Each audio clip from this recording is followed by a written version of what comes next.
everyone, and welcome once again to Simpol Insights, a series of interviews with today's leading thinkers in the fields of collective intelligence, civilization design, and conscious evolution. In a world confronted with global warming, pandemics, increasing inequality, and political polarization, Simpol Insights aims to bring light to the darkness and chart a course towards a cooperative global society. I'm your host, Robert Cobbold, and today I'm absolutely delighted to have with us Ken Wilber.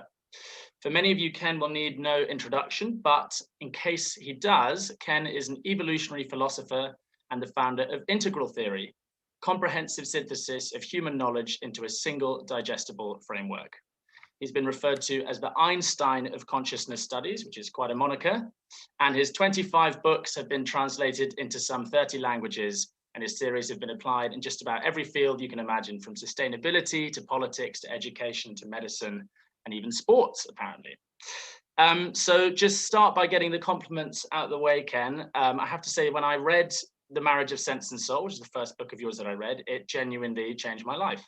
I became very boring to talk to because I could only talk about Ken Wilber. And I started recommending your book to everyone close to me. And possibly the biggest compliment I can think of to give you is that of all the people I recommended it to, the person who liked it the least, who pushed back the most, who had the most criticisms, we had this long discussion and conversation about it. And then at the end, she said, well, but it's impossible to look at the world the same way again. And that really is the power of your theories. And so my first question is, given how powerful they are, and you must have known this when you were writing these books for the first time, given that, do you feel that integral theory has lived up to its potential, or in some sense, have you been surprised by its impact, or disappointed, or a mixture of both? Well, I think almost any sort of new pioneering attempt to look at the world a bit differently, if you ask the people that are involved in it at the time it's occurring, I think most of them would answer that question by saying sort of yes and no, that it's lived up to its potential in many ways. I mean, across the board, from politicians,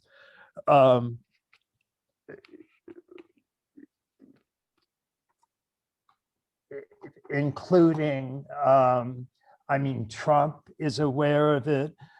Clinton, Really? Yeah, Clinton quotes it all the time. Even Newt Gingrich used it. Jeb Bush had an actual group in Florida that he called the Florida's Values Group, and the main text for that was a brief history of everything. So that's for that. Karl Rove is aware of it. Even AOC is plugged into parts of it. And it's even reached places like Hollywood. I mean, when I first started doing this and I would talk to somebody in Hollywood, meaning a star, Nicole Kidman, Tom Cruise, people like that, it was very rare that any of them had heard of integral theory. And then Sharon Stone started quoting it to all of her friends at dinner parties and stuff. And now I'm almost surprised when I talk to a star that hasn't heard of integral theory. So they just did like the 4th remake of the movie Invasion of the Body Snatchers, which is this classic sci-fi film about aliens invading the Earth. And in it, Nicole Kidman is sitting at a dinner table and she's talking with a friend who's giving this whole devolutionary account of history. It's just all run downhill. It's been nothing but one horrible thing followed after another, followed after another. And she says, well, I am going to push back against that, because there are very powerful theorists now, such as Ken Wilber and John Piaget, that have written about how we're actually evolution is an important thrust that we have to take into account. So you even find it in places like that. It's very rare that you'll find a philosopher that reaches everywhere from Hollywood to politics to academia. I mean, it just doesn't happen that often. So in that sense, I've been very pleased with the, it's living up to a certain potential that it has to talk to people and get them fired up for essentially a conscious evolution. And is it going fast enough? No, it's never going fast enough. But my prediction has always been that roughly we look for this 10% tipping point. When, and if you look at the past eras, when 10% of the population reached the leading edge, that's when we saw the most sort of change and profound change in societies. So when the Western Enlightenment came along, only about 10% were really at a rational orange level. If you look at the Renaissance, Paul Tillich said what we call the Renaissance was participated in by approximately 1,000 people. So if you can imagine, I mean, that's small. We tend to think of the Renaissance, everybody was at the Renaissance level. Very, very few actually were. And when the Enlightenment hit, it had grown up to about 10%, and that tipped it. So it actually is now generally called the age of reason, even though only about 10% of the population was at a stage that could be called reason. The same thing happened with postmodernism. In America in 1959, the percent of the population that was at green, the postmodern stage, was 3%. By 1972, Jacques Derrida was the most frequently quoted academic writer in America, and the percent of the population at green had reached 13%, on its way to close to 20% today. So if what we're looking for integral to catch on is when a fair, at least 10% of the population actually reaches integral stages of development. Not that they would therefore say, oh, we love integral theory. It's just those kinds of integral theories are built by the type of cognition you find at these integral stages. And as of today, when I first started writing, about 3 to 4% of the population were at integral stages. Today, it's around 6 or 7%. So we're getting closer to that 10% tipping point.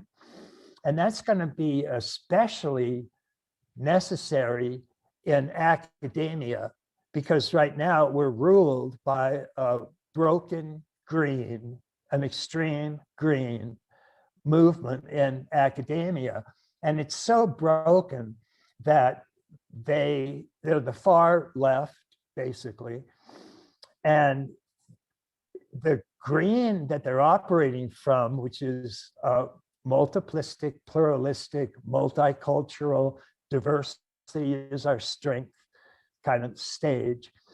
And they're so absolutistic in their beliefs that they don't even believe that they have to talk to the other side. So if you get speakers coming into college campuses that disagree with the far left broken green view, they're just shouted down. They don't even think it's necessary to have a discussion with them. And unfortunately, that leads to forms of absolutistic thinking. And when you start thinking absolutistically, Claire Graves, remember, named the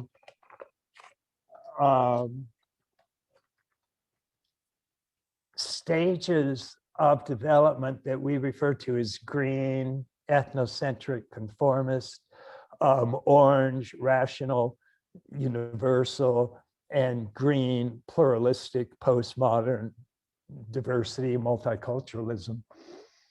Claire Graves names those three stages absolutistic for the green conformist, and then multiplistic for the orange, can take different perspectives and come up with scientific viewpoints. And then green, he termed relativistic, and which is fine. But what happens when a relativistic, or when any view, when you start to adopt that in an absolutistic fashion, you tend to regress to an absolutistic level. That's where you feel more comfortable. And absolutistic is also known as ethnocentric. It's people that are coming there for the first time really do tend to be racist, sexist, white supremacists, KKK, neo-Nazis. What happens when green adopts these absolutistic viewpoints is it tends to regress to a truly absolutistic level, which is ethnocentric and racist and fundamentalist. And it's displaying all of those characteristics. It's been called, that's why a lot of social commentators, even though they don't understand the stages of development, they intuit that it's regressing. And so they call this movement the regressive left, which is what it is. That's a disaster. That's one of the main social problems we face now, is that our leading edge, which ought to be providing leading edge solutions and ideas, is in many cases actually regressing. And it's regressing to pre-modern, not postmodern, but pre-modern, ethnocentric, conformist states. And that's a disaster. So you talk about these historical tipping points. Yeah. And, you know, certainly at the moment, we do seem to be experiencing a sort of evolutionary bottleneck, or some people have described it as a sort of cultural evolution, rite of passage, you know, to a planetary civilization. Do you think we will eventually view coronavirus as something which actually sparked global level consciousness, this idea, wow, we really do need to work together, we are all in the same boat? Or do you think, on the other hand, it's actually fragmenting us into vaccine nationalism and all the rest of it? Yeah, I think you can see definite indications of trends in both directions. And one of the things to remember about COVID is that when it first came on the scene, we badly estimated the number of people that it would kill, because we didn't understand the exact causes that went into getting COVID. So for example, it was estimated that just millions and millions of people would get this and die. But what we didn't understand is that there are certain cofactors that if a person has in their health, then they're very likely to get COVID, and it can be very serious. But if they don't have these cofactors, they're not likely to get it at all. And if they do, it's not much more than like having a bit of the flu. So we know, for example, nowadays that if people over 75 have a 12 times greater rate of getting COVID. So that's a cofactor, an important cofactor. If you're under 20, it's less than 1% of the population get this. But what's really telling are the comorbidity factors. Because if you have one of three major comorbidity factors, 91% of all COVID deaths come from having one of these comorbidity factors. And these comorbidity factors, the three important ones, are actually the results of our personal lifestyle. In other words, when I tell you what they are, you'll understand.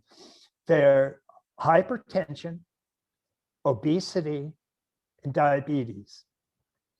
All of those are the result of a lifestyle choice. So one of the positive things that might come out of COVID is looking at our lifestyle and making, of course, people have been talking about the importance of healthy living for decades, but this is a real case where we see the effects of making unhealthy choices in your life that will give you hypertension or obesity. And now a third of Americans are clinically obese, if you can imagine. That's massively up over the past 20 years. And diabetes, adults get diabetes from one cause only, and that's eating refined carbohydrates. And so hence there's, as you know, a lot of movements, the Paleolithic diet and South Beach diet, and it's just to cut down on carbohydrates because that's the easiest way to not get diabetes.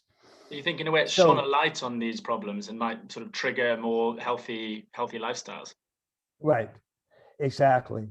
Now, one of the likely effects of COVID, on the one hand, as you say, yes, we're all in it together, we pulled together. But if you look at it, there's been, I think it's been part of the backlash that has led to an increase in far-right populism movements. And in part, the reason is that that initial overreaction to COVID led to the world panicking and so having stay-at-home movements and distancing and so on. And that caused an economic collapse, of course, that's been disastrous and is probably one of the worst side effects, other than people's health, of the COVID response to the COVID crisis has been to really clamp down on business. And when that's connected with something the government is doing, then that tends to push populism. And another item, and I'll probably emphasize this a lot because it's the type of factors that we don't track, and it's one of the important ingredients of integral framework, and that's the growing up portion, the developmental, psychological developmental portion. And I mentioned green and how broken green is in terms of its extreme emphasis on multiculturalism and its extreme emphasis on diversity and all of these points. And of course, it drives identity politics, and that drives political correctness. And people, there's a large segment of the population that buys all that, but there's also a large portion of the population that's getting absolutely sick of the politically correct attitude. And that's one of the things that put Donald Trump in office, was a reaction to this idiotic political correctness. And almost anything out of Donald Trump's mouth, no matter whether it came from red or amber or orange or occasionally green, it also was anti-politically correct. I mean, that's just sort of what he was known as. And so he got called all the things that if you're not politically correct, you're called: racist, sexist, homophobic, misogynist, xenophobic, etc. With plenty of justification, though, you have to admit. Yeah, and 53% of Americans, when he was elected, voted for him. And that's, you have to realize how strong that anti-political correctness factor was, given all of the absolute sick components of his psychology. I mean, he's clearly narcissist and, all sorts of stuff. And Americans didn't care. They were sick of political correctness and they put him in. And that's why he couldn't do anything wrong, because he'd still talk that talk. It's interesting that you see popularization has, at least in part, been driven by, the collapse of business post COVID. But so at Simpol, we have a slightly different analysis, and we believe that in part popularization is, not to say that that isn't true, but just to say that we're mostly concerned with the lack of nations to restrain businesses that basically, they can play countries off one another, to cut environmental regulations, to pursue a pro-business agenda. So you get Democrats sort of moving further and further to the right and abandoning their working class base. And you get this overwhelming sense that politics just kind of isn't working for me. They seem to be all in tow to the big corporations. And that, in our view, is a huge factor which drove people towards populists like Trump and Brexit and all the rest of it. By the way, curious to think, if you're worried that somebody like Donald Trump, gets hold of integral theory and what he might do with it. But my real question is, do you agree with that analysis? And what do you think we can do to sort of turn the page a bit? Well, yeah, I do. And that's combined with a couple of concepts that y'all use at Simpol, like global destructive competition, which drives nation states to have to give sort of business advantages and all sorts of, results of destructive competition worldwide. And one of the things that you want for that is what John refers to as a cooperative global agreements. And that's where Simpol comes in. And I agree with all of those aspects to it. Of course, being a sort of an integral thinker, I'm noting all of the factors that I think are influencing something. So I think that those are very important ones as well. You can come up with what percentage do you think each one is doing. That's a whole separate discussion, and it's a long discussion. So, but you can do that as well. But the only reason that I'm emphasizing the broken green is that it really is a major problem and a major issue, and especially because it's the leading edge of evolution. And when you get problems coming from the leading edge of evolution, you're getting real problems. I mean, you talk about cooperation, creativity, and transcendence, for example, as inherent aspects in evolution, and that's right. But if they're not displayed in a fairly healthy way, all three of those have pathological expressions. Pathological transcendence, can people really get that? Yeah, it's called repression. They transcend and don't transcend and include. They transcend because they're above it. They can repress the lower levels. That's where Freud comes from. He tracks the higher stages of development and shows how they can repress the lower stages. That's a transcendence repressing. And I suppose the sort of mean green meme we might think of as pathological cooperation, or sort of cooperation sort of at the expense of any kind of individual freedoms. Right. Exactly. No, I really agree with that critique. And, I think, I personally have seen the damage that a kind of overzealous social justice warrior can do to fair discourse, and, people feeling embarrassed or ashamed that they're not, morally worthy enough, or frightened of voicing their opinion. And, I think we can all agree on that as a real problem, and a huge contribution of integral theory to point that out. but do we, like, I think what you know, we consider ourselves at Simpol to be a sort of lower right integral political project. Right. And you know, we're delighted to have you on the advisory board for that reason. But what we'd love to see is more lower right integral projects. Right. What integral projects do you see that really deal with exteriors of society in the same way that Simpol tries to do? Sure. Let me just mention that, of course, when you have an integral framework and you have all these multiple factors all interacting and playing in, virtually all of them can do so in a healthy fashion or in an unhealthy or unskillful fashion.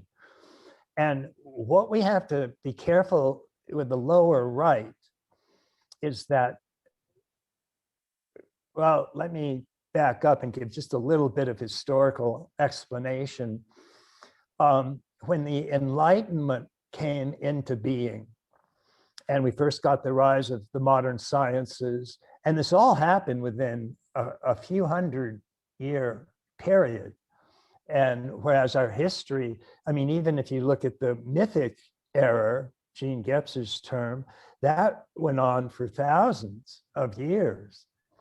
And before that, the magic era went on probably 50,000 years, and the archaic, 1,000,000. So you can see the sort of increasing speed with which evolution tends to move. When the Enlightenment came into being, according to Alfred North Whitehead, it was modern science, not just sort of science in the sense of careful observation and classification. Aristotle had done that about as well as it had ever been done. So we had science in that broad sense before, but we didn't have modern science. And according to Alfred North Whitehead, modern science was invented in 1605, independently and separately, by Kepler and Galileo. And they both came up with a notion that, quote, the laws of nature are to be best understood by measurement. So Kepler measured planetary motions, and that allowed him to come up with the laws of planetary motion. Galileo measured the terrestrial motion. So he's sort of known for like measuring, dropping things off the Leaning Tower of Pisa and measuring how fast they fall and so on. And he came up with the laws of terrestrial motion. And then the genius, Isaac Newton, put them all together with his universal laws of gravity. The thing that makes the Earth circle the sun is the same thing that makes an apple fall from a tree and hit him on the head. So these are both manifestations of gravity. Now, it's sometimes claimed that the major, sometimes there's what's called a crime of the Enlightenment. And the postmodernists, of course, jumped all over this. But it's often said that the crime of the Enlightenment was that it was atomistic and reductionistic and materialistic. So it reduced everything down to these atomistic components. But according to Charles Taylor and many other academics, by far the most common concept of the Enlightenment was what the French philosophers called the système de la nature, the great system of nature. It was, the world was looked at in a holistic fashion. It really was a systems theory viewpoint. And that was by far the most common concept that you find in the most number of the Enlightenment writers. Now, the second most common concept, according to Arthur Lovejoy, who wrote a book called The Great Chain of Being, and is generally considered to be the definitive text on the topic. But according to Arthur Lovejoy, the second most widely used concept of the Enlightenment was the Great Chain of Being. Now, the Great Chain of the Being is a notion that, according to Lovejoy, is the most widespread conceptual theory you find in the world throughout history.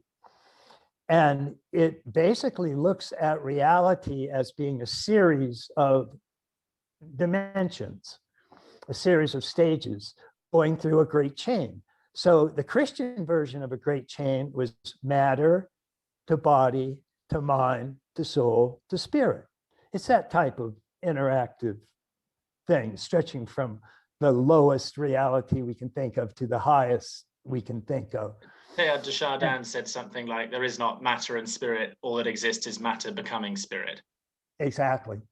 And so that great chain, by the way, Darwin studied the great chain, and that's where the whole notion of the missing link came from, was from the metaphor of a great chain that had all of these links in it.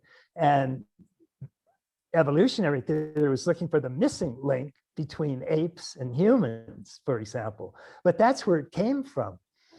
So when scientists, the first scientists, started studying nature using measurement, one of the first things to notice is that the easiest thing to measure is matter because it has extension. But even measuring mind is hard because, according to Descartes, it has intention. And so when science first went out and started studying nature using measurement, it studied all the things like chemistry, physics, biology, all the things that had fundamental units in matter that could be measured. And so that's why all the early scientific discoveries were in chemistry, physics, geology, biology, and so on. You didn't find a lot of measurements of mind or soul or spirit.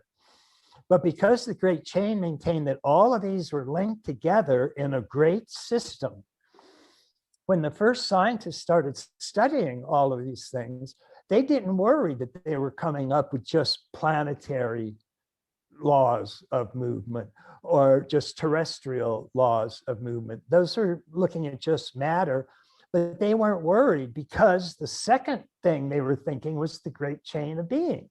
So all of these things were thought to be hooked together. But what turns out, of course, is they keep measuring matter. And so within 100 to 150 years of when science began, all of it was starting to become reductionistic.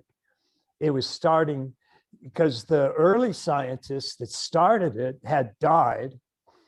And so we had a new generation that was brought up with just science as basically material. And that's what it ended up doing. So they ended up taking all of their new discoveries and reducing them to the lower right quadrant. Now, one of the things that integral theory has done to change the way we look at matter is if you look at all of the great chain models that had been established around the world, East and West, by far the lowest level in all of them is matter. That's just, it goes matter, and then the matter just exists until life comes along, and those are till living bodies, and those exist until mind comes along, and then you can transcend mind into soul and spirit in terms of direct realizations. So the original scientists weren't worried about the fact that they were just coming up with matter, because they held it that metaphysically these were all interconnected. And by the way, metaphysics was named after that because all of the levels above matter were thought to be non-material or metaphysical or supernatural. And so you get not only the mind-body problem, if you have science dealing with just material realms, and then spirit dealing with higher realms, and you get this terrible split between science and religion, which we're still stuck with today. But that became a real problem. And especially as we started to develop tools that allowed us to examine the material world more closely, we could start to look at, for example, biological, which would be the second stage, living bodies. And we could, when microscopes were discovered, we could look at them and see that they had little material atoms in them. So we started to get an understanding that, I mean, even today with Satori, which is an interior consciousness, spiritual experience, that causes a change in brain wave physiology.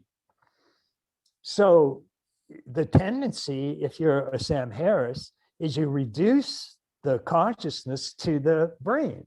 You reduce mind. And it tends to sort of strip all the meaning juice out of things, right? If things are just reduced to their exteriors. And I think, that analysis is absolutely spot on. But sometimes, sometimes I worry that these things they get caught up in theory. And what we're trying to do at Simpol is something really practical in the lower right, which takes all this theory and then applies it to the real world, to real problems. And I just wonder, do you see other, sort of organizations like that who are taking these theories and then applying them in the lower right quadrant? Well, let me just finish. What we did with matter, as science and our tools of investigation increased, is we said what seems to be a fairly obvious conclusion, which is that matter is not the lowest rung in the great chain. It's the exterior of every rung in the great chain. So you can have culture, this is first, second, and third person pronouns. You can have culture, second person we dialogue, and that's in the lower left, but it has third person exterior realities in the lower right. And the same, you can have upper first person interior consciousness, and phenomenologically, those are first person terms. And then, but they do have correspondences in the upper right, third person brain. But mind and brain are not the same. So if for no other reason, you can see your own mind, but you can't see your brain. Your brain surgeon can see your brain because he cuts the top of your skull open and he looks and he can see it. And the brain looks like a crumpled grapefruit. But the mind doesn't look like a crumpled grapefruit at all. So at least in that sense, they're very different. And so, but what you want is the theory, the integral theory, is that all four quadrants have correlates in all of the others. But of course, you approach them with different techniques, sometimes different tools, different methodologies, because they are third person or first person or second person. So whenever somebody says, tell me good things that are happening in the lower right quadrant, I always have to say, okay, I'll tell you things that I think are headed in the right direction, and I'll tell you some things that I think are happening good. But we have to be careful, because what's happened now since the Enlightenment, and the leading edge of the Enlightenment was rationality. And the crime of the Enlightenment, by the way, wasn't that it reduced everything to atoms or everything to deterministic systems. The crime was it reduced everything to the lower right quadrant. What we got out of the Enlightenment was systems theory. And systems theory works just with third person objective entities. It thinks it's covering everything because it doesn't reduce everything to the upper right atomic dimension. So it thinks that wholes are what is real, and individual entities are abstractions from the whole system.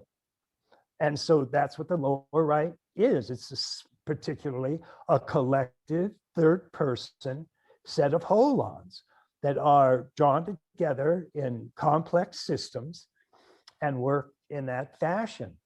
So I'll mention some things that I think are good in the lower right, but at the same time, I have to say, because the official background philosophy of the Western world is today scientific materialism, that is, it reduces everything to the lower right quadrant. That's the only thing that's real for most lower right quadrant events. You're not, because you have at least an integral understanding of consciousness and culture and individual atoms and collective systems. So you see that all of those are important. And by the way, all of them evolve, and all of them do have telos. So we can talk about that. I know you had mentioned you wanted to have a discussion about Vervaeke, is it? Whatever that. Yeah. Well, maybe that's a good place to go. Yeah, well, John. Want to hear the right hand? Oh, yes, sorry. Sort of things that.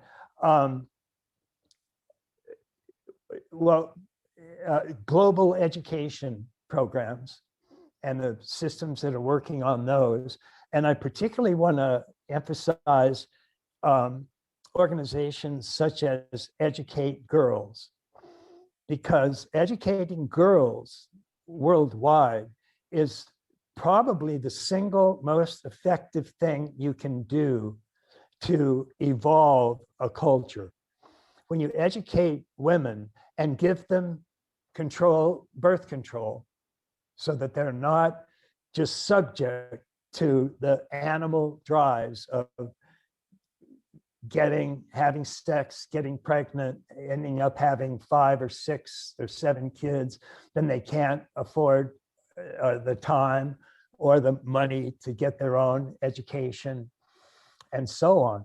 But when you educate girls, and this has been demonstrated numerous times, an extraordinary number of beneficial, liberal social changes occur.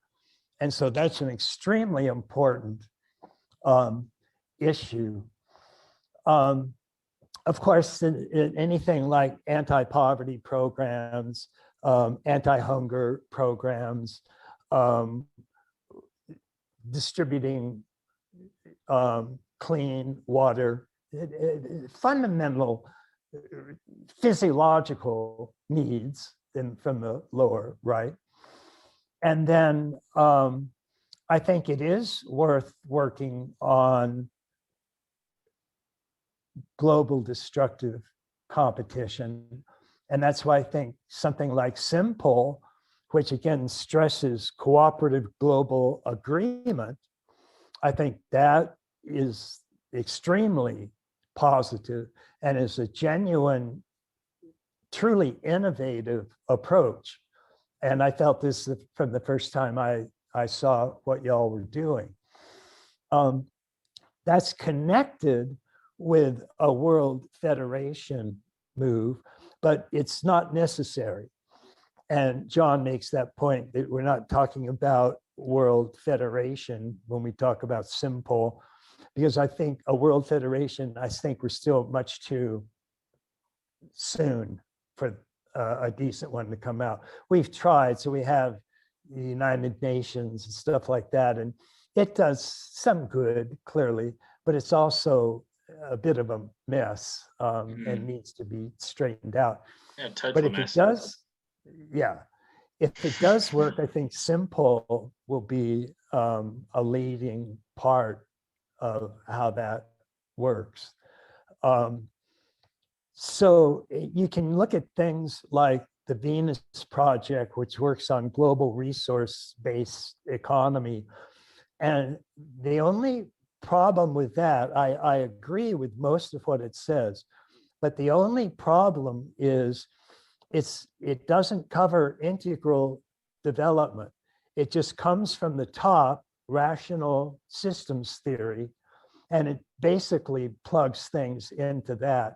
Now, in a sense, that's very good because that's coming from upper stages of leading edge evolution. But if there's not a sensitivity to the lower stages and how they have different needs and different desires and different worldviews, then we just end up, that transcendence ends up repressing those lower levels. And that's, of course, where, you know, education comes in, of course. I mean, I spoke to someone recently called Simon Anholt, who's developing something called the good generation, which is exactly this, to think more carefully about values in education from a kind of integral lens. But I wanted to ask you as well, because thank you, you know, great to have your endorsement for Simpol, but we're still very, very concerned about the sort of blinding effect that nation centrism has. I know you talk about egocentrism, sociocentrism, world centrism. Well, at Simpol, we're particularly concerned with nation centrism. And I mean, you know, for it being British, for example, in the Brexit debate, it was just all pervasive. The argument was all about what is best for us. Is immigration good for us? Is the EU good for us? And I was just screaming, forget about it. What's good for the world? Like, is it better for the world for us to be in or out of Europe? So how do you think we can start to break the hold that the nation state has over people's minds? Yeah, let me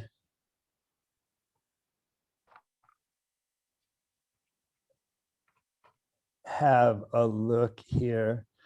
Part of the difficulty is that we don't know in the developmental sequence exactly what part a nation state as a nation state plays. And as you know, when you go through actual stages of evolution, those stages are always included in a higher stage. So atoms are always parts of molecules, molecules are always parts of cells, cells are always parts of organisms, and so on. And in even higher organisms, we have a reptilian brainstem, comes from essentially the reptile level. We have a paleo-mammalic limbic system, comes essentially from horses and paleo mammal. Then we have a cortex and a neocortex. And you can't just leave any of those out. So what I'm still thinking about is the nation state was clearly a very important stage in our cultural evolution. And so we don't know to what extent, in terms of just the way government goes, we're not sure what role that will play. And there's a whole spectrum. I mean, it could be, it has to be present in a strong form, and then it would be brought together in a world federation or some sort of global unity. Or it could be present in weaker forms. And we could even ask, okay, if we look at cultural evolution and just the lower right quadrants, the right hand and the left hand evolution, what is required for an individual's identity to move from egocentric to ethnocentric to world-centric to integral? What does world-centric mean? Does it mean you have to have sort of a nation state?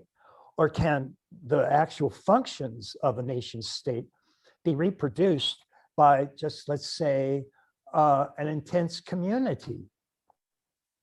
Because the whole point about, as human beings move from only being able to take their first person perspective, to then it gets to that extremely important point where they can take a perspective of another person. And so it expands to a group identity or ethnocentric in a positive step up, but it still can't identify with all groups. And so it stays ethnocentric in a negative sense as well. Oh, it's us versus them. I'm part of the chosen people and you're the wrong race or the wrong sex or the wrong whatever. So we need another step up, which is what world-centric rationality and originally the nation state ended up doing for us, which was provide a structure and a cognitive capacity that allowed us to expand our identity from just our group to at least an understanding of all groups. And that's where we find the first time the desire to treat all people fairly, regardless of race, color, sex, or creed. And that, by the way, when that happened, that was also the first time in history that we got rid of slavery. It was in about a 100-year period from 1770 to 1870 that slavery was outlawed in every rational industrial country on the face of the planet. The first time anything like that had ever happened. That's just 200 years ago that happened. So we can see the importance of whatever that step that the nation state was part of. That's what it helps us to do. So my question is, we need something that will do what the nation state did. We need some form of structure that will allow groups to identify with all groups. Okay, and that's the true world-centric space. And so we just have to be a little bit careful the way we approach the whole concept of the nation state.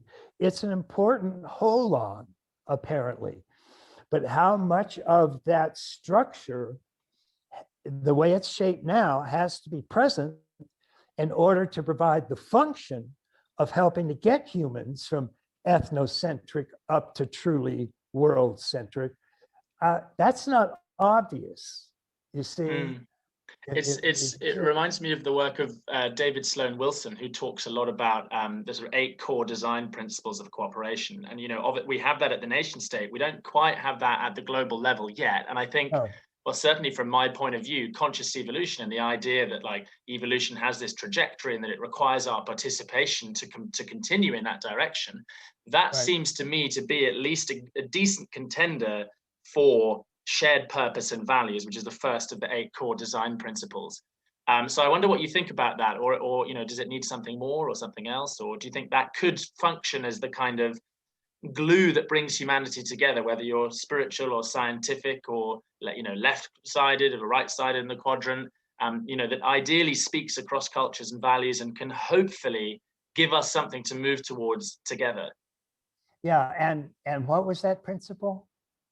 Just the sort of evolutionary worldview, the idea that there's one thing that we all want is for the evolutionary process to continue, that we want, actually, we can see the direction that evolution has gone on so far, you know, cooperation, creativity, and transcendence, and that we that we want more of that, and B, that it needs our active participation in order to continue.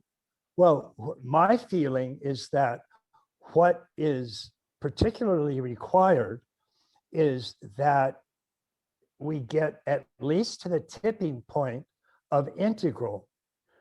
And then when that happens, have people sit down and have this discussion. Because obviously Orange was an attempt to move in a world-centric direction, and rationality itself does work with universals. So that's why it would say, treat all people carefully, regardless of race, color, sex, or creed. But it was still stuck in a structure that had been built during ethnocentric times.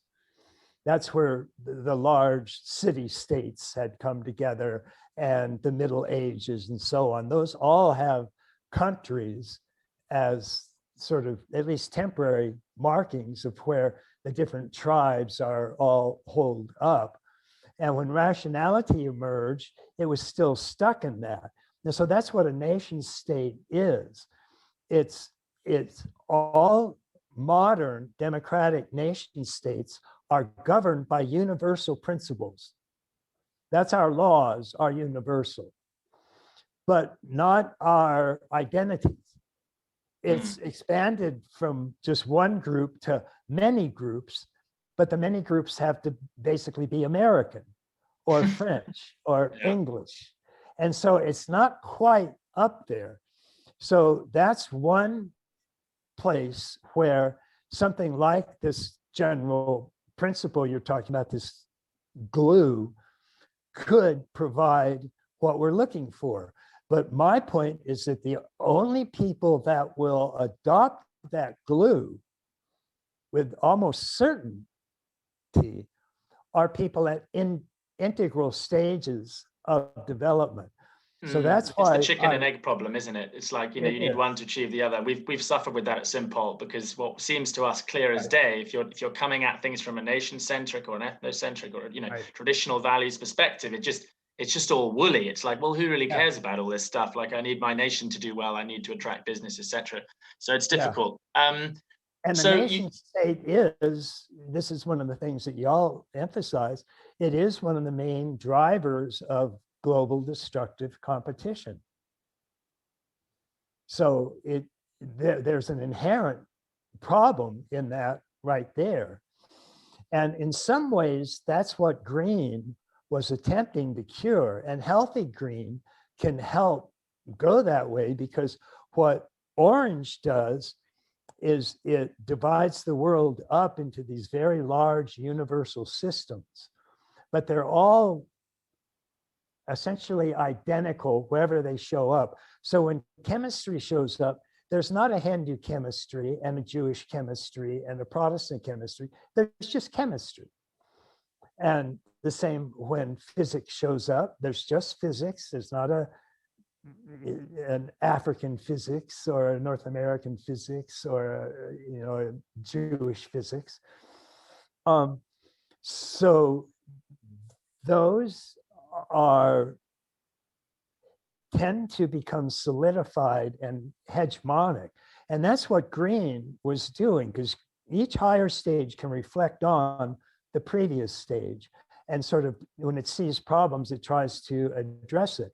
And that's what the multicultural attempt was to do. It was to say, wait a minute, you've got just these dozen or so chemistries and they're all the same everywhere. But we have all these different cultures and they have some of their own truths. And these truths are important. So we have to have a multicultural view of humanity on the whole. And that was part of the truth in the green emergence of green. But it did go too far, it got too absolutistic, it became broken and fragmented and just made it sort of a new religion, that you have to believe in the religion of diversity. And they even have heretics and blasphemers and all of that, anybody who violates politically correct language and so on. So that's a bit of a problem. So we're still facing this major problem of if a undisputed drive of evolution is transcendence and cooperation and creativity, and if you want to talk about those, I'll tell you all the reasons I believe those are true, and teleological. They're inherent in the drive of evolution itself. And I mean, from the beginning, I don't mean just with the emergence of life. I mean, you find these going all the way back to the very start. So we've touched on this a couple of times, and I think you teed me up nicely there, because that's my case. That's the case I put forward in the Conscious Evolution podcast, and I ran that by John Vervaeke, who's an incredibly interesting guy, really integral in the integrated science and spirituality, very cleverly. Oh, you watched the conversation I had with him?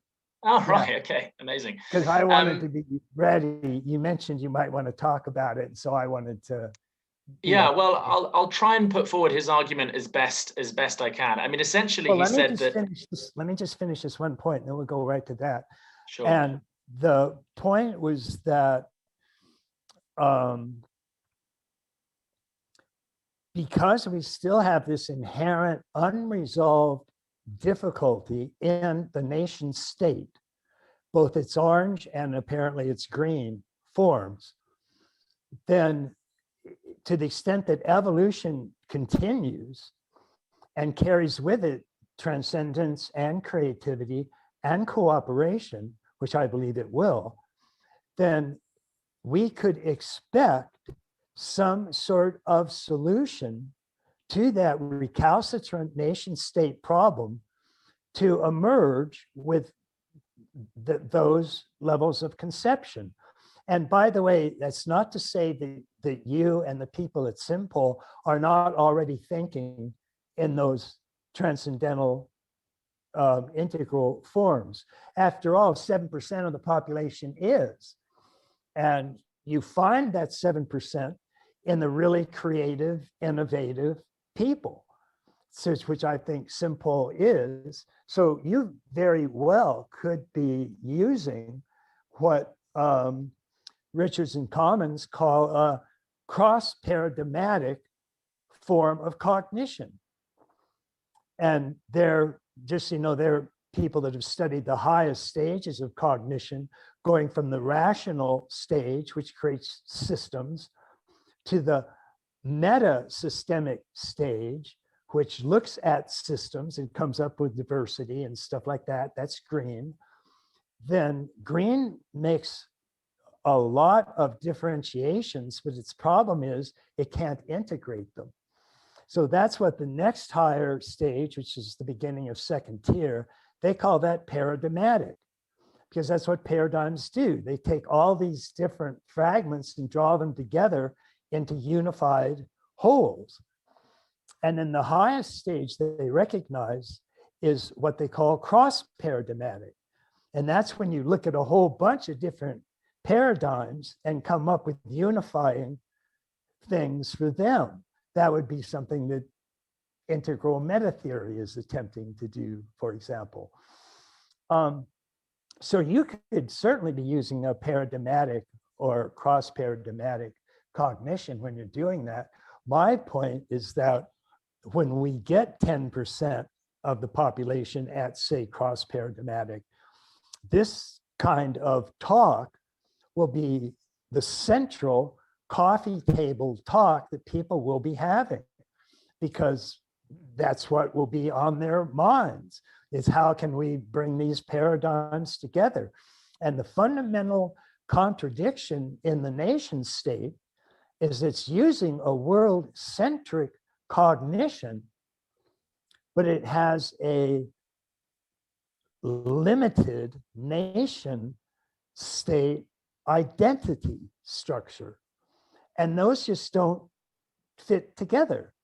And what comes from that nation state identity is indeed global destructive competition.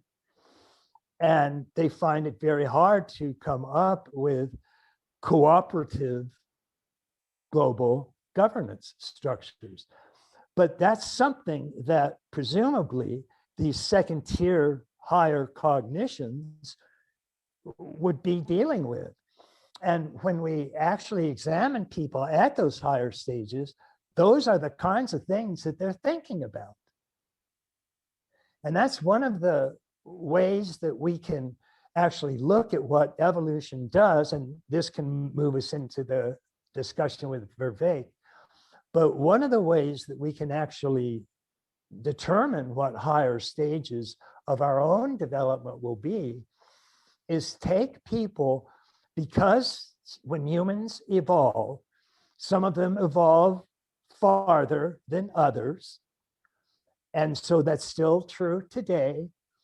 And so we can take developmental tests and design them to determine where people are growing. And we find a whole differentiation of stages that different people are at, but we also find the highest stages that are reached simply by examining the structures of the stages and then creating higher stages and see how many people reach those. So I've often thought that one of the greatest uses of developmental studies was to help show us what our future evolution would likely look like based on the growing tip of our evolution right now. And we can determine what the growing tip is. And it does agree with cooperation, creativity, and transcendence in various forms and by different names, but essentially those are the strands that we recognize. I'm gonna. There's something I want to pick up on from what you were saying. I'm gonna push the teleology question to the end, which may be appropriate given the nature of the question. Yeah. But something it just reminded me a lot of the Listening Society by Hansi Freinacht, and he has this. He's a huge fan of yours, and he actually takes your 4-quadrant model and sort of applies it to the upper left quadrant, and he has these 4 lines of development. So I just wonder, have you read the Listening Society? I have, yes. Yeah, and that the distinction I'm super interested in, because I'm a huge fan of the Wilber-Coombs lattice, where you talk about the sort of interaction between your cultural values and how that can interact with the spiritual experience you've had. You know, I'm in Spain right now, for example, so there's a lot of very traditional cultural values, but people are very spiritual. You know, there's a lot of Catholicism, but they tend to interpret those experiences through the lens of their, you know, sort of sociocentric Catholicism, and then they bring with it all sorts of cultural assumptions, particularly to do with, like, you know, women and sex, for example. Like, the girls here are not supposed to enjoy sex, or, you know, they're not supposed to masturbate or anything like that, and they conflate that with a sort of spiritual experience they've had, and they conflate the two. And I'm always trying to get them to separate them. But my question is, yeah, there seems to be something. So that's the sort of Wilber-Coombs lattice. But what I was so interested in with Hansi Freinacht is the way he differentiates what you describe as exactly this model of hierarchical complexity with from commons, and then also states. And those two things seem to have a really interesting, you know, developmental imbalances if one gets ahead of the other. So I just wondered what you thought of that body of work, and if it's refined your thinking at all. The Listening Society. Yeah. I liked it. He was using the commons hierarchical model of development. And the only thing that I had caution about with that is that each model, we have so many models of development. And in the book Integral Psychology, I actually gave 100 different models of development. And I actually gave charts in the back that have the names of all the levels that these 100 different developmental models have. Some of them are from the East, many of them from the West, particularly the modern West. But you could see the similarities in the general levels they were describing. So using a meta-analysis of these 100 developmental models, I came up with 16 levels that looked like they had enough evidence and data to postulate their existence. And I'm not so much arguing for the truth of that, although I think that is true, as I am saying that there are so many different types of models that we have to be careful when you only use one and draw conclusions from just that one. So you're almost certainly going to make an enormous number of really good points, because every model, in my opinion, that has any evidence at all is coming from one of these 16 meta-analysis levels that I came up with. So there's going to be some important truths in it, and there's going to be some maybe truths that you don't have that much evidence supporting them. So I liked it all for the many truths I got out of it, and not so much for some of the lesser truths that I didn't think necessarily would hold up. I was interested in that when it came to listing examples from all of Common's levels, that his highest level, the examples that the author gave was, I think it was Einstein's theory and Darwin's theory. And he said for present day ones, it was Ken Wilber and integral theory. So I thought, well, that's a truth I can I like that one. Yeah, no, I mean, he gives you his full due in the book, and I just thought it was interesting the way he took your 4-quadrant model and he almost applied it to the upper left and went sort of fractally into more depth. Sure. Oh, I'm totally in favor of that. And the second volume to the Cosmos trilogy, in other words, the book that follows Sex, Ecology, Spirituality, I actually break down each quadrant into further quadrants and call them the 8 zones, because they're clearly there. I mean, what quadrants are fundamentally perspectives, the subject viewing the object and an individual perspective versus a collective perspective. But you can, like a hall of mirrors, you can keep turning those back on each other all you want. And I do on several occasions.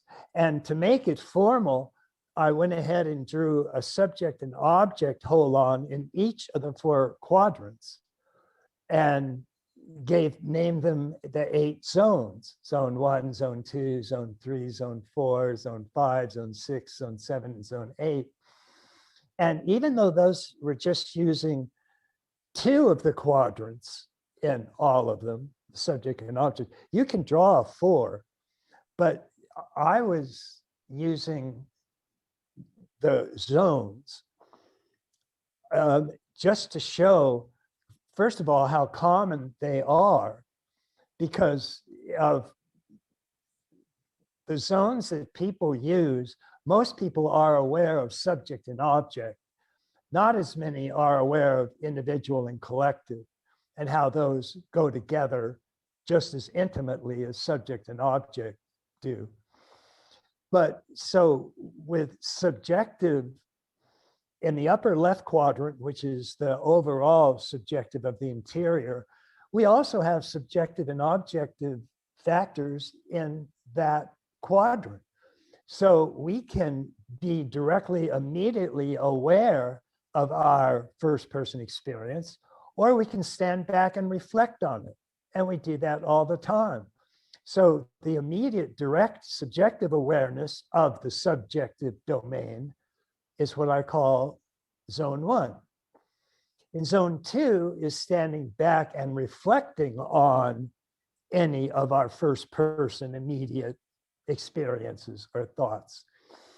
And so that's where in the human brain, we have things like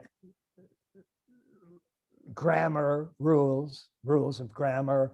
We have the actual patterns of the different stages of development. I mean, where is the magic pattern? Where's the mythic pattern? They're in there somewhere, and they're in zone 2. They're come from our reflections on this. So I went through, and there's actually an enormous number of well-recognized methodologies and philosophies that fit in all 8 of these zones. And so in the upper right, for example, if you're looking at the third person of a third person, that's just the exterior of the exterior. That's when you're looking at rocks or trees or mountains or something like that. Very simple empirical realities.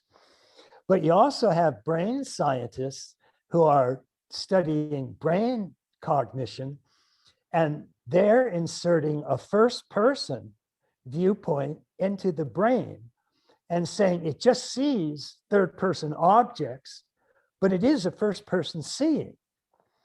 And so the interior holon of each of these quadrants is the first person of whatever the quadrant is, first person of a second person, or first person of first person, or first person of third person.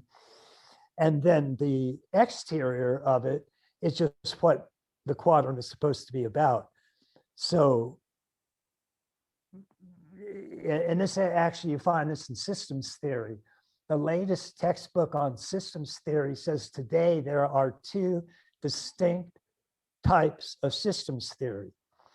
And one is general systems theory. This is the old one, which simply looks at everything as an objective third-person entity and draws conclusions that apply to all of them. So that's just looking at third person of a third person. But then on the basis of the work of Francisco Varela, you have systems theories that are now referred to as autopoietic. So Luhmann is a leader in that field, and that looks at systems theory not as a collection of all organisms, but just as communication between the organisms. And that's a first person entity. So zone 7 is a first person of third person plural, and zone 8, or traditional systems theory, is a third person of a third person. So you can see how the third person, second person, and first person still match up, but you can subdivide each quadrant into a different perspective itself, which is just repeating the subject-object duality again. And you could even do each of those again if you wanted to. Of course, it would take somebody with a fairly high cognitive development to be able to track that, but you could do it. It's not going to be me. When I saw four, when I saw 4 quadrants being used in the first one, that was fine. So it's somewhat fitting that we've danced around this question for half of the interview, but somewhat fitting to leave the question of teleology to the end of the interview. So very glad that you watched that, because it saves me a bit of explaining. But basically, I certainly in my podcast am putting forward the idea that there's a teleology to evolution, that it has direction, that it has a purpose. He did convince me that at least if we're to apply Occam's razor, that it is possible to explain the facts of evolution as we know them without teleology and purpose. But my hunch is that, okay, perhaps teleology isn't strictly necessary to account for the facts of evolution, but the best way to predict the future is to create it. And if humanity adopts the worldview that evolution has a purpose, apart from the fact it's inspiring, it gets people up in the morning, we can actually start to lead our lives and design our societies to maximize the trajectories of evolution, of complexity, cooperation, creativity, etc. And if we do so, then in a sense, we're kind of fulfilling our own prophecy. And the evolutionary process becomes teleological through our own goal-directed conscious evolution. So I wonder what you thought of that. Well, even if that's so, that is an example of teleology. You've just moved back one step to what you consider teleology. I mean, Vervaeke, he himself says there's a self-organizing cosmos. He said this, and it gives a hierarchy of values. He said that. And he said the sun, for example, is a self-organizing process. Well, that's about as inherent a teleology as you can get. And even if we go back as low as we can, it's common, for example, when people are talking about teleology, they bring it into being when life emerges, the matter, body, mind. When body emerges, that's when they start to see teleology. And they see it not acting in just inanimate matter. But that changed in, I think, the 1976 Nobel Prize went to Ilya Prigogine. And Prigogine demonstrated that if you just take inanimate matter, dead matter, and you push it far from equilibrium, that at that far from equilibrium stage, it will escape into orders of higher organization. And it does that inherently. So that's its telos, is to jump into a higher order of organization. So you have people like at the Santa Fe Institute who are, generally regarded as some of the finest systems thinkers around. And you have I took people their like, course in complexity, like Introduction to Complexity. sure, yeah. And so you have theorists like Stuart Kauffman. And one of the things they focus on is one of the first things that I hit upon. And that was, it was fine if you said sheer chance will give rise to this complexity we see if you have endless amounts of time. But then when we found out we didn't have endless amounts of time, that there's a beginning to the universe, and we've only been around 14 billion years, the probability of producing the extreme complexity we see in today's world, I've seen different estimates of it. The people at the Santa Fe Institute say it's 1 to 10 with the number of zeros contained in 500 editions of the Encyclopedia Britannica. In other words, it's not even vaguely possible. And so you have to have something. I know a guy who is generally considered the leading researcher in abiogenesis, or the beginning of life forms. He's got a very profound model. And the first thing he puts in front of that model, the first ingredient you have to have, is what he calls an anti-probability machine. Because nothing that comes after that is going to work if it's just according to probability. It's not going to happen. So the first thing you have to have is an anti-probability machine. That's another term for telos. So depending on how you define telos, I don't define it as an unfolding of strictly determined entities. I see it more as like Prigoghine's drive to higher order. And the Stuart Kauffman, based large part on these probabilities, says that evolution can't be derived through chance mutation and natural selection. Because again, the chance mutation part is so improbable, it won't drive it. But just to give John Vervaeke his due here, he did also mention a third theory by a guy called Owen Gilbert at the University of Austin, who I've been in touch with, and he talks about something called natural reward, which you need to combine with natural selection in order to account for the increasing creativity and evolution. That's my point. They have to add something to chance mutation and natural selection, and whatever else they add, it has to be something. Now, it might not work, or it might work. Natural reward doesn't strike me as anti-probabilistic enough, but it's definitely another factor that this person realizes has to be added, because alone they won't work. So what Stuart Kauffman adds instead of natural reward is one that's becoming probably fairly well adopted among conventional scientists. And it's just called self-organization. And self-organization is very much like what I mean by eros or telos. And it includes the Prigogine jumping into higher levels of order. It self-organizes into a higher level of order. And that's happening at dead matter. That's at the lowest rung on the great chain. We have a self-organizing drive. That's telos. Call it whatever else you want. But as the self-organization expands, then it does things like create transcendence And of course, self-organization itself could be considered a form of creativity. Self-organizing is self-creative.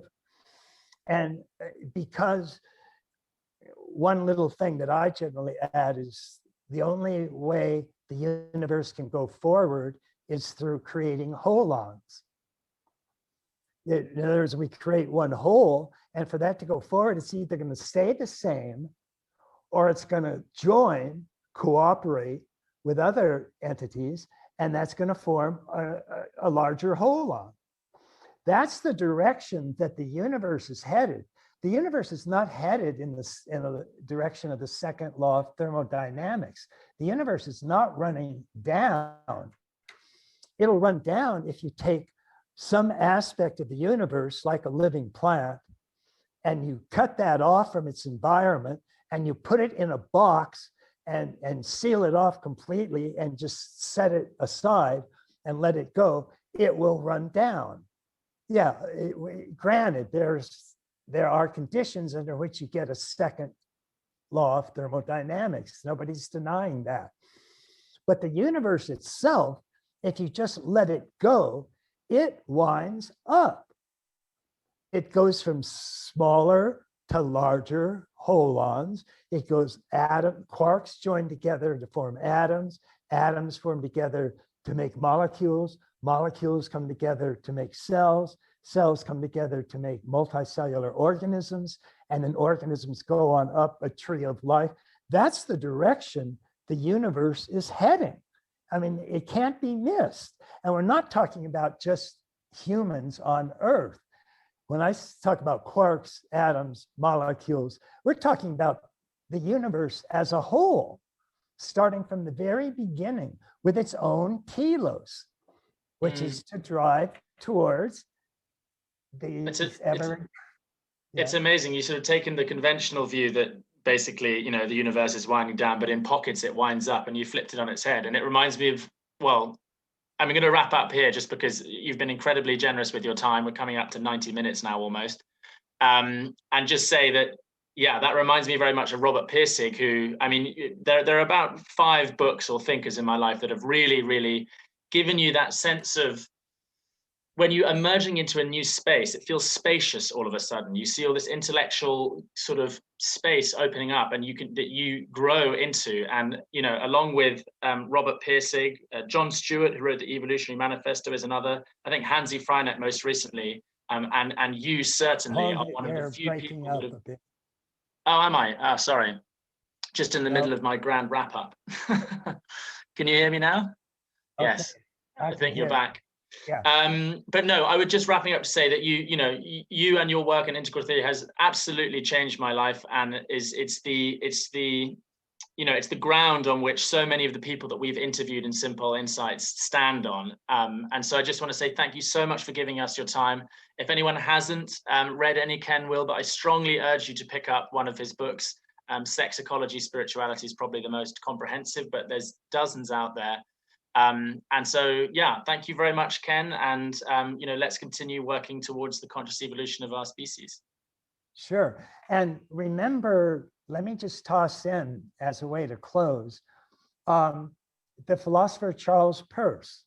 And I'm sure you're aware of him. He's generally, almost universally regarded as America's stunning philosophical genius. I mean, when people say, does America produce the philosophical genius? They'll say, yes, Charles Peirce. Remember, he maintained that the way natural evolution was explained now wouldn't work. He said there are 3 laws in the universe. One is simple chance and necessity, which will account for the random mutation. And then one is evolution, which works with natural selection to select those. But he said those don't have enough probability to get us anywhere. The third force he added, and remember, he's a philosophical genius. He's not going to make silly stuff up. But the third force is called evolutionary love. that's what he says is required to pull all of these together in order to get an evolution that we actually see. And that's an evolution that's winding up. And that's the love part of evolutionary love. So he has a telos, and it's a love, a cooperation, creativity, a transcendence, all of that. All you need is love. You're right. You don't let Vervaeke talk you out of your stance. I'm actually talking to him next week, so we'll go at it again. But listen, Ken, thank you so much. And I'm not getting you. I'm breaking up again, am I? No, I was just saying thank you so much, Ken, and what a lovely note to end on. That love is what is pulling this whole thing forward. And in that spirit, I want to say how much I love your work, and thank you so much for giving us your time.